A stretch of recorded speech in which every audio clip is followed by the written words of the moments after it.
পথ। তুমি যদি সঠিক পথে থাকো তাহলে চিন্তা করো না, কেবল সেই পথে চলতে থাকো।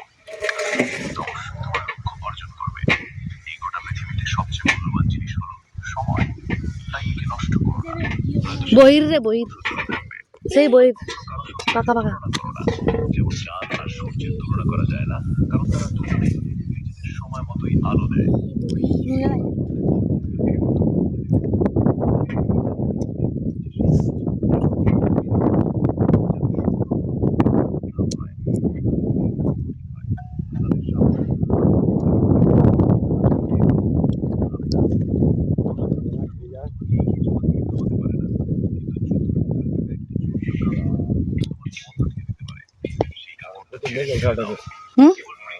জলের স্রোতের সঙ্গে ভেসে চলে।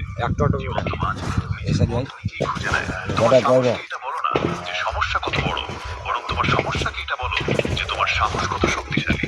সেই সত্যিকারের সফল যে কেবল শত্রুর উপর নয়, নিজের বাসনার উপর জয়লাভ করে। যদি শুধুমাত্র এই কারণে তুমি তোমার স্বপ্নের পেছনে ছোটা বন্ধ করে দাও যে কেউ মনে করে তুমি সেটা পারবে না, তবে সেটা তোমার স্বপ্ন নয়, শুধু একটুখানি ইচ্ছা। যারা তোমাকে ঘনিষ্ঠভাবে চেনে না তাদের কথায় কান দিও না, সামনে এগিয়ে চলো, কিছু করে দেখাও। জীবনে ভালো মানুষের খোঁজ করো না, বরং নিজেই একজন ভালো মানুষ হয়ে ওঠো। কে জানে, তোমাকে দেখে হয়তো কারো দীর্ঘ অপেক্ষা শেষ হয়ে যাবে। যদি তুমি উঠতে না পারো তাহলে দৌড়াও, যদি দৌড়াতে না পারো তাহলে হাঁটো, যদি হাঁটাও না পারো তাহলে হামাগুড়ি দাও। কিন্তু যাই করো না কেন, সব সময় এগিয়ে যাও। একবার এক গুরু তার শিষ্যদের জিজ্ঞেস করলেন, মিল্লাবাদ। আমাদের ভিতরে একটি বিরাট যুদ্ধ চলতেই থাকে, সবাই চুপ করে রইল। তখন গুরু বললেন, আসলে আমাদের ভিতরে সব থেকে বড় যুদ্ধটি হয় দুইটি নেকড়ের মধ্যে।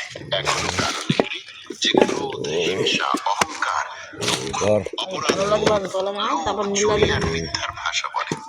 আর অন্যটি সাদা নেকড়ে, যে আনন্দ, প্রেম,